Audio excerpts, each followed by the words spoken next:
പാലക്കാട് മലമ്പുഴ സർക്കാർ വിദ്യാലയത്തിന് സമീപം പുലി. രാത്രി 11 മണിയോടുകൂടിയാണ് സ്കൂളിന് സമീപത്തെ മതിലിൽ നാട്ടുകാർ പുലിയെ കണ്ടത്. പ്രദേശവാസികൾ ആശങ്കയിലാണ്.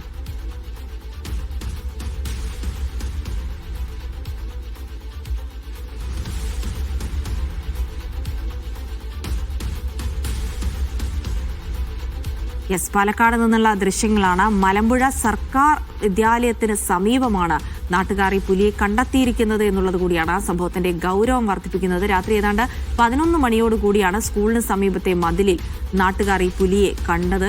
പ്രദേശവാസികൾ വലിയ ആശങ്കയിലാണ്. ജനവാസ മേഖലയാണ്. കുട്ടികളടക്കം നിരവധി ആളുകൾ യാത്ര ചെയ്യുന്ന സ്ഥലം കൂടിയാണ്. ഇത്തരമൊരു സ്ഥലത്ത് പുലിയെ കാണുമ്പോൾ സ്വാഭാവികമായിട്ടും ഉണ്ടാകുന്ന ഒരാശങ്ക അത് നാട്ടുകാർക്കുണ്ട്. അതിൽ പുലിയെ പിടികൂടുകയോ അല്ലെങ്കിൽ ഏതെങ്കിലും തരത്തിൽ എന്ത് ചെയ്യാൻ കഴിയുമെന്നുള്ള ആലോചനകൾ കൂടി നടക്കുന്നുണ്ട്. എന്തായാലും സാജിദ് അജ്മലിലേക്ക് വിവരങ്ങൾക്കായി പോവുകയാണ്. സാജിദ്, ജനവാസ മേഖലയിലാണ് ഈ ഒരു 11 മണിയോടുകൂടെ പുലിയെ കണ്ടത്. സ്വാഭാവികമായിട്ടും വലിയ പരിഭ്രാന്തി ഉണ്ടാക്കുന്ന സംഗതി കൂടിയാണ്. അതിനെ തുടർന്നുള്ള മറ്റ് നടപടികൾ എന്തെങ്കിലും വനംവകുപ്പ് എടുക്കുന്നുണ്ടോ? ജിൽസി, ഇന്നലെ രാത്രി 11 മണിയോടുകൂടിയാണ് ആ വഴി യാത്ര ചെയ്യുന്ന ആളുകൾ ഈ പുലിയെ കാണുകയും ദൃശ്യങ്ങൾ മൊബൈൽ ഫോണിൽ പകർത്തുകയും ചെയ്തത്. ഗവൺമെന്റ് സ്കൂളിന്റെ മതിലിന് മുകളിലാണ് പുലി കിടക്കുകയായിരുന്നു.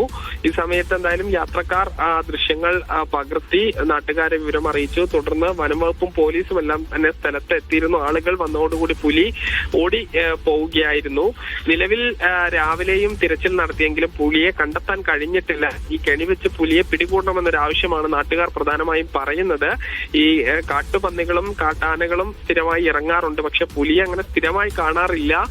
അതുകൊണ്ട് തന്നെ ആളുകൾ വലിയ ഭീതിയിൽ തന്നെയാണുള്ളത്. ശരി.